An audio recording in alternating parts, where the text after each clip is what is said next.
हम सीरीज में लगातार ब्रेन को चेंज करने के लिए न्यूरोप्लास्टिसिटी के तरीके सीख रहे हैं। आज के वीडियो में मैं 3 तरीके से बताऊंगा कि जिससे आप अपने ब्रेन को चेंज कर सकते हैं। तो पहला तरीका होता है नोवेलिटी एंड क्यूरियोसिटी, मतलब नयापन होना चाहिए और कुछ उत्सुकता होनी चाहिए।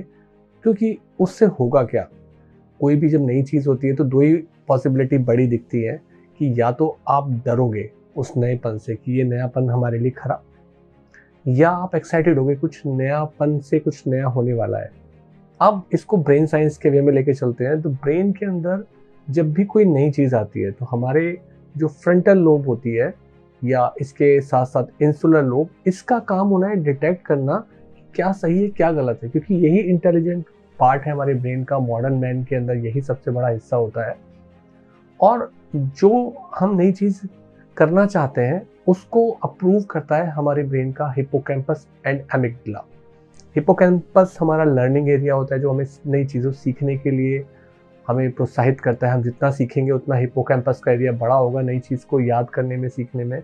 और एमिगडाला अगर उसमें कुछ खराब बात दिखेगी, डेंजर दिखेगा, तो तुरंत सिग्नल दे देगा कि आपको ये काम नहीं करना है। तो इस तरीके से ये जो चीज़ें मिलके काम करती हैं।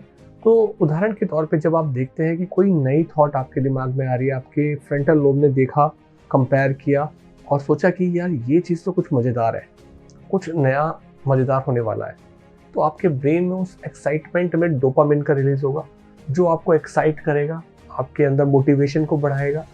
तो उससे क्या होगा, उस नई थॉट या नई चीज़ की क्यूरियोसिटी से आपके ब्रेन के अंदर नए न्यूरल पाथवे बनेंगे। तो वो जो नयापन है, डोपामाइन जो कि हैप्पी हार्मोन है, उसको बढ़ाएगा, एक्साइटमेंट बढ़ाएगा, मोटिवेशन बढ़ाएगा और उसके बदले में आप एक्शन लेंगे। साथ ही साथ उसमें क्यूरियोसिटी भी बढ़ती चली जाएगी। देखें कुछ और नया आता है, कुछ और मज़ेदार आता है, तो आप एक्शन लेने लगोगे, नया चेंज आ जाएगा। तो नएपन के लिए हमेशा ओपन रहना चाहिए, क्यूरियोसिटी के लिए ओपन रहना चाहिए, बल्कि हमेशा कोशिश करना चाहिए कि वो नयापन आपके जो एग्जिस्टिंग काम है उसमें होना चाहिए। अलग अलग तरीके से नयापन क्रिएट किया जा सकता है। तो आपके ब्रेन के सारे सेंटर अच्छे से काम करते हैं, आपकी मशीनरी चलने लगती है।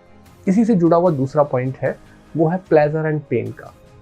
मतलब कुछ नया होने वाला है या कुछ लाइफ में फन होने वाला है, एक्साइटिंग होने वाला है कुछ भी, तो आपको अच्छा लगता है, या कुछ डरावना, थ्रेटनिंग होने वाला है, वो भी आपको एक्ट करने के लिए, अपने नए न्यूरल पाथवे बनाने के लिए काम करता है। पहले डरने वाली बात पे आते हैं। अगर आप जॉब में हैं, टैक्स भरना है, लास्ट डेट है, डर है छूट ना जाऊं, फाइन ना लग जाए, आप फास्ट एक्ट करोगे। स्टूडेंट हैं, लास्ट डे ऑफ एग्ज़ाम है, डरेंगे और ज़्यादा पढ़ेंगे ताकि फेल ना हो जाए। तो इन डर की वजह से भी हम काम करते हैं। और जब हमें प्लेजर लेना होता है, कुछ एक्साइटिंग करना होता है, चलो घूमने चलते हैं, मस्ती करने चलते हैं, वहाँ जाएंगे, बड़ा मज़ा आएगा, उस मूवी को देखने जाएंगे, वहाँ मार्केट में जब खाने जाएंगे बहुत मज़ा आ जाएगा, तो वो जो प्लेजर है उसमें भी आप फास्ट एक्ट करते हैं। दोनों चीज़ें आपको मोटिवेट करती है एक्शन लेने के लिए।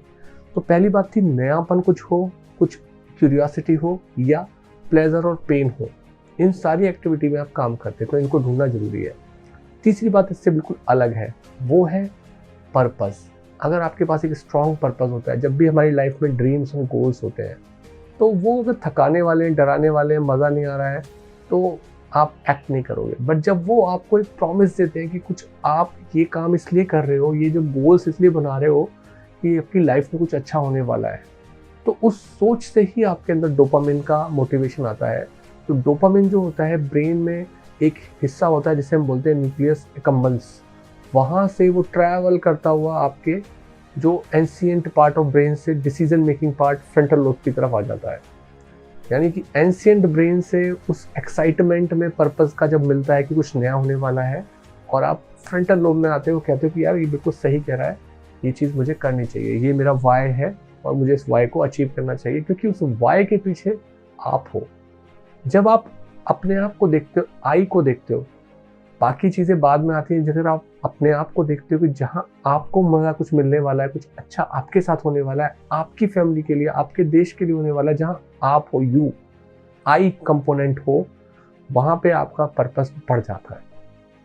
दुनिया को खुशी तब मिलेगी जब आपको खुशी मिलेगी, तब आप पर्पस के साथ काम करते हैं। तो पर्पस बड़ा होना चाहिए, ड्रीम्स एंड गोल्स बड़े होने चाहिए, एक्साइटिंग होने चाहिए, तभी आपका मोटिवेशन और डोपामिन बढ़ता है, न्यूक्लियस एकम्बन्स से होता हुआ आपके फ्रंटल लोब में जाता है और आपसे काम कराता है। तो ये 3 बड़े बड़े तरीके थे नयापन, क्यूरियोसिटी के साथ साथ।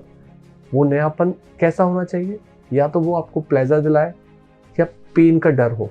और तीसरी चीज़ होती है पर्पस।